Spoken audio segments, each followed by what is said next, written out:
अस्सलाम वालेकुम स्टूडेंट्स, हमने पिछले लेक्चर में स्केलर और डॉट प्रोडक्ट पढ़ा था।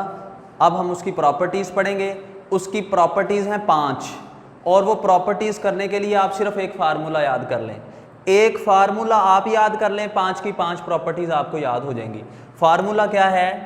वही जो हमने इसकी डेफिनेशन में पढ़ा था, A dot B is equal to A B cos theta. बस प्रॉपर्टीज़ हो जाएंगी आपकी 5 की 5 इंशाल्लाह। याद हो गया जी, ए dot B is equal to A B cos theta. चलें जी शुरू करते हैं जी। Characteristics of scalar product. Characteristics of scalar product.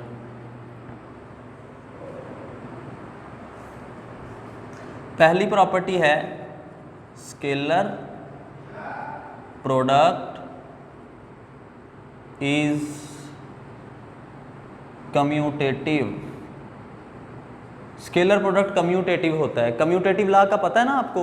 जैसे हम कहते हैं कि 5 × 3 5 × 3 या 3 × 5, इनका आंसर 5 × 3 करो तो 15 और 3 × 5 कर लो तो 15। समझ आ गई ना बात की? ये होती है जी कम्यूटेटिव प्रॉपर्टी। यानी चाहे आप ए डॉट बी कर लो चाहे बी डॉट ए कर लो, जवाब सेम आएगा। अगर वो इसका प्रूफ मांगे तो आपने प्रूफ दे देना, इसमें कौन सी बात है? ठीक है, आपने इसका प्रूफ दे देना है। प्रूफ क्या है? एक डायग्राम बनाएं। कॉन्सेप्ट अगर आपका क्लियर है ना स्केलर प्रोडक्ट का, तो कोई मसला नहीं है, आपके लिए सारी प्रॉपर्टीज इजी हो जाएंगी। ये ए है, ये बी है और ये इनके दरमियान छोटे वाला एंगल है। छोटे वाला एंगल क्या मतलब? एक ये भी एंगल है ना इनके दरमियान में। अगर हम इधर से एक एंगल लें, नहीं वो बड़ा एंगल हो जाएगा, ये छोटा एंगल। ठीक है, ये वैसे ही आपको बताया है। ए वेक्टर और ये बी वेक्टर जी। ए डॉट बी हम कैसे ले लेंगे? ए डॉट बी आपको पता है ए और ए की डायरेक्शन में जो बी का हिस्सा है, तो फिर बी ए की डायरेक्शन में तो नहीं, बी के 2 कंपोनेंट बनाने पड़ेंगे। ये बी कॉस थीटा, ये बी साइन थीटा। हाँ जी, ए की डायरेक्शन में बी का कौन सा कंपोनेंट है जो ए की तरफ हो? बी साइन थीटा तो ऊपर है, ए की तरफ नहीं है। ए इधर को है, बी कॉस थीटा इधर को, बी कॉस थीटा लेंगे जी। B cos theta, a B cos theta, इसे कह दें इक्वेशन नंबर 1। समझ आ गई जी? और इसी तरह ए डॉट बी तो फाइंड कर लिया, अब बी डॉट ए फाइंड करें। वही डायग्राम, ये है वेक्टर ए, ये है वेक्टर बी। ठीक है, पिछली दफ़ा आपने ए वेक्टर लिया था और बी के हिस्से बनाए थे। अब आप क्या करें? बी लें और ए के हिस्से बनाएं। ए का इसके ऊपर प्रोजेक्शन साया ड्रा कर लें। ठीक है, ये एंगल है थीटा। आपको पता है थीटा के सामने वाला साइन होता है। ये ए का है ए साइन थीटा और ये है ए कॉस थीटा जी। बी की तरफ कौन सा? बी इधर को है और ए का हिस्सा इसकी तरफ कौन सा है? ए कॉस थीटा। ए साइन थीटा तो इधर है, इस डायरेक्शन में। ये देखें, ये ए कॉस थीटा है और यही बी है। B into A cos theta, और इसको सॉल्व कर दें। B A cos theta, B A को आप ए बी भी लिख सकते हैं, तो A B cos theta, equation number 2। हाँ जी, कंपेयर कर दें जी दोनों इक्वेशंस को। ये देखें, ये भी ए बी कॉस थीटा, ये भी ए बी कॉस थीटा, तो फिर इन दोनों को आप कंपेयर कर सकते हैं। ए डॉट बी और बी डॉट ए आपस में क्या है जी? बराबर। ये था प्रॉपर्टी नंबर 1 का प्रूफ कि scalar product is commutative. Property number 1 हो गई। समझ आ गई? दूसरी प्रॉपर्टी है, अब वो फार्मूला काम आएगा जो फार्मूला आपने शुरू में याद किया है कि अगर 2 वेक्टर परपेंडिकुलर हों, यानी ये ए है और ये बी है, ये दोनों परपेंडिकुलर का मतलब इनके दरमियान में एंगल 90, तो फिर स्केलर प्रोडक्ट क्या होता है? हम एक दफ़ा प्रूफ करते हैं, उसके बाद लिख लेंगे। हाँ जी, फार्मूला सुनाए। मैंने कहा था प्रॉपर्टी करनी है तो फार्मूला आना चाहिए। A dot B is equal to A B cos theta जी। वेक्टर क्योंकि परपेंडिकुलर हैं, मैं यहाँ पे लिख भी देता हूँ। हम क्या फाइंड करने लगे हैं? Scalar product of 2 perpendicular vectors is क्या आएगा देख लेते हैं।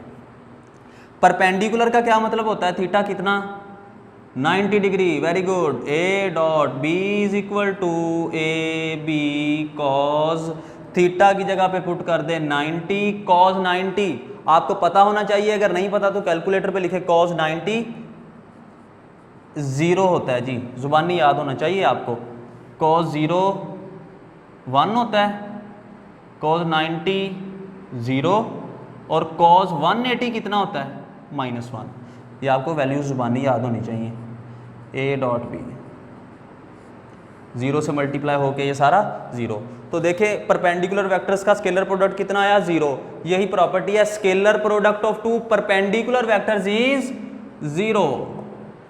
ठीक है, प्रूव कैसे किया, सिर्फ फार्मूला, जो फार्मूला आपको याद कराया था, A dot B A B cos theta, सिर्फ थीटा की जगह पे परपेंडिकुलर है तो थीटा की जगह पे 90, बाकी सारी वैसे आ गई। इसको आप लिख देंगे in terms of unit vectors, unit vectors की टर्म्स में। यूनिट वेक्टर पता है ना आपको बताया था x, y और z 3 एक्सिस होते हैं, इनके लिए i, j और k। चलें जी i डॉट j फाइंड कर लें। ठीक है, i dot j is equal to i j cos theta, a dot b A B cos theta ना, i dot j i j cos theta, i x axis j y axis, angle 90, i unit vector है, unit vector का magnitude 1, इसकी जगह पे भी 1 और cos 90, cos 90 कितना होता है जी 0, तो 0। i dot j, similarly j dot k करेंगे वो भी 0 और k और i का डॉट प्रोडक्ट लेंगे तो वो भी 0। तो याद रखें, ये भी आपको पता होना चाहिए, i dot j, j dot k dot i कितना है जी 0। ये थी जी दूसरी प्रॉपर्टी परपेंडिकुलर वेक्टर्स के लिए। ठीक है, बस वो एक formula A dot B A B cos theta और जो मर्जी प्रॉपर्टीज कर लें आप। ठीक है, तीसरी property scalar product of two parallel vectors. जी पैरेलल वेक्टर्स वो कितना होता है, परपेंडिकुलर तो देख लिया, पैरेलल के लिए यानी एक वेक्टर A है दूसरा वेक्टर B है, ये दोनों एक दूसरे के पैरेलल, पैरेलल का मतलब एंगल 0, इनके दरमियान में एंगल 0। तो हम निकाल लेते हैं जी इसका क्या जवाब आता है, A डॉट बी। जी बताएं फार्मूला जी, a B cos theta, parallel vectors तो एंगल 0, ए बी सिर्फ कॉस, बाकी सब कुछ थीटा की जगह पे 0, ए बी कॉस 0 आपको अभी बताया कितना होता है 1, कैलकुलेटर पे भी आप चेक कर सकते हैं। ए डॉट बी जी बताएं जवाब 0 आया है या मैक्सिमम, आंसर है मैक्सिमम। तो इस फिल इन द ब्लैंक्स में आप लिख दें मैक्सिमम। ठीक है, इसको यूनिट वेक्टर्स की टर्म में लिखें, in terms of unit vectors. आप एक ही डायरेक्शन वाले वेक्टर ले लें, यानी i और i का डॉट प्रोडक्ट। पिछली दफ़ा i डॉट j किया था, इस दफ़ा i dot i, j dot j, k dot k। हाँ जी, i dot i cos theta, i की जगह पे 1, i की जगह पे 1 cos, ये भी i, दोनों के दरमियान एंगल कितना 0, cos 0 कितना होता है जी 1, तो आंसर आ गया 1। सिमिलरली j डॉट j भी 1, k डॉट k भी 1। अच्छा, अब आप इसको याद कैसे करेंगे, आपने देखा ना कि i डॉट j हो या j डॉट k हो या k डॉट i हो, इनका आंसर 0 होता है। i dot i, j dot j, k dot k ये होता है 1। इसको याद करने का बहुत आसान सा फार्मूला है, अगर डिफरेंट होंगे तो जवाब 0, सेम होंगे तो जवाब 1। डिफरेंट मतलब i और j। अच्छा चले, अब आप उस तरफ नहीं देखना, आपने बोर्ड की तरफ नहीं देखना, मुझे बताएं j डॉट k 0, क्यों j और k हैं। अच्छा, k dot k 1, j dot j 1, j dot i 0। समझ आ गई, 3 प्रॉपर्टीज हमने इस लेक्चर में पढ़ी हैं। पहली property scalar product is commutative, दूसरी scalar product of two perpendicular vectors is 0, scalar product of two parallel vectors is maximum. Next 2 properties हम इंशाल्लाह नेक्स्ट लेक्चर में पढ़ेंगे, इसका स्क्रीनशॉट ले लें।